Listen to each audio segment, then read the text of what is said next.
Video हो रहा है, चलो गया ना,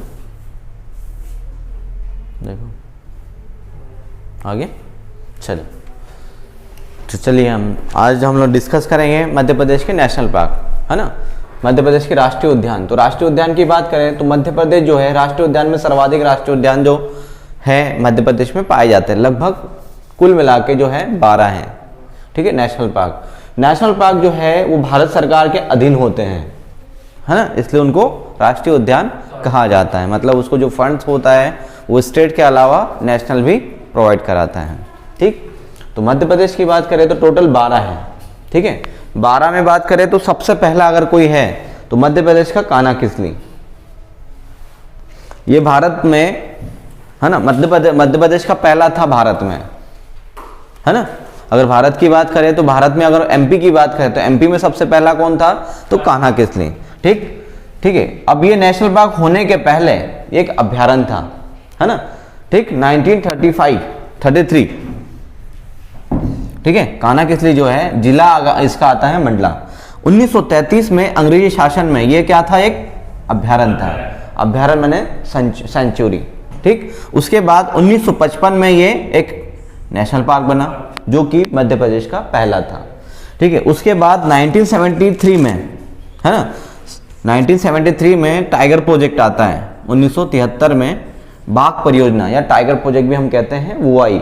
ठीक है, जिसका उद्देश्य था भारत में बाघों को संरक्षण प्रदान करना, सिक्योरिटी देना और बढ़ावा देना कि अधिक से अधिक मात्रा में बाघ हो। ठीक है, तो उसके लिए 1974 में परियोजना कब बनी, 73 में, बट लागू करने वाला देश का पहला वो था एमपी में नेशनल पार्क, तो एमपी का था पहला कौन, कान्हा किसली। ठीक, और 1974 में लागू किया गया था टाइगर प्रोजेक्ट। ठीक है, तो एमपी में सबसे पहला टाइगर प्रोजेक्ट किसमें लागू किया, तो कान्हा किसली। ठीक, और इसमें पार्क इंटरप्रिटेशन परियोजना भी चल रही है ना। इसमें पार्क इंटरप्रिटेशन योजना लागू है जो कि यूएसए के सहयोग से होता है। ठीक, ये आईएमपी है और पूछा गया है कि जो पार्क इंटरप्रिटेशन प्रिवेंशन योजना है वो किसके सहयोग से लागू की गई है, तो यूएसए के। ठीक है, ये देश का पहला ऐसा राष्ट्रीय उद्यान था जिसमें हवाई पट्टी बनाई गई थी। ठीक है, इसमें हवाई पट्टी भी है। ठीक, और मध्य प्रदेश का अगर सबसे बड़ी बात करें तो कौन है, कान्हा किसली है, सबसे बड़ा आता है। ठीक, एमपी का पहला और सबसे बड़ा। अगर कुल क्षेत्रफल की बात करें तो 940 मतलब 940 स्क्वायर वर्ग किलोमीटर जो इसका कुल एरिया है। इस लिहाज से ये प्रदेश का सबसे बड़ा नेशनल पार्क है क्षेत्रफल में। ठीक, जिला आता है मंडला। ठीक है, तो याद कैसे करेंगे, कान्हा, है ना, कान्हा कौन है, भगवान। ठीक है, भगवान क्या होता है, बड़ा। ठीक है, तो बड़ा कौन हो गया, कान्हा जी बड़े हो गए। ठीक है, और ये मंडला से, मंडला का महल अपन याद रखेंगे, कहाँ रहते हैं, तो महल में, मंडला में। ठीक, उसके बाद सबसे छोटी की बात करें तो मध्य प्रदेश का आता है जीवाश्म राष्ट्रीय उद्यान। ठीक है, जिसका कुल क्षेत्रफल है 0.27 स्क्वायर किलोमीटर। ठीक है, जीवाश्म राष्ट्रीय उद्यान सबसे छोटा। तो भगवान सबसे बड़े और जीव जंतु सबसे छोटे। तो जीवाश्म से जीव याद करेंगे हम, सबसे छोटा होगा। कब बना था, 1983 में। ठीक है, तो डिंडोरी में। जिला कौन सा आता है, डिंडोरी। ठीक, तो बड़ा, कान्हा बड़े और जीव छोटे। तो कान्हा किसलिए बड़ा और जीवाश्म राष्ट्रीय उद्यान छोटा। ठीक है, ठीक, मध्य प्रदेश का सबसे छोटा होता है, 1968 में बना। ठीक है, और नेशनल पार्क का दर्जा उसको 1983 में मिलता है।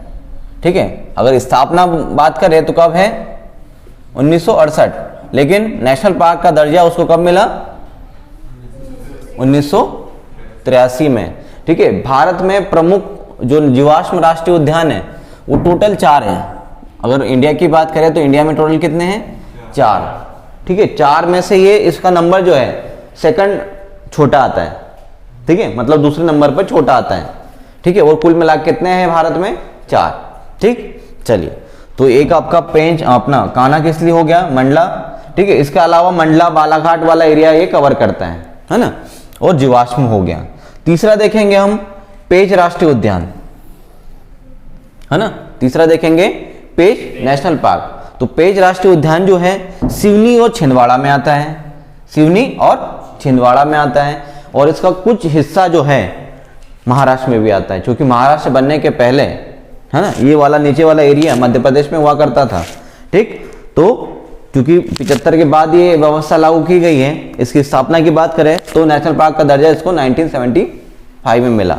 ठीक, और इसमें टाइगर प्रोजेक्ट भी लागू किया है। ठीक है, तो जहां जहां टाइगर प्रोजेक्ट होगा अपन टीपी लागू कर देंगे, है ना।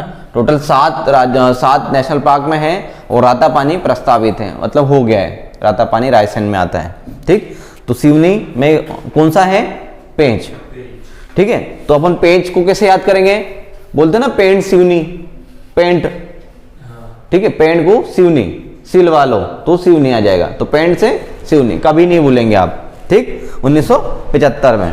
ठीक, अब क्या है कि इसका नया नाम कर दिया है ना, इसका नया नाम क्या कर दिया, इंदिरा प्रियदर्शिनी राष्ट्रीय उद्यान।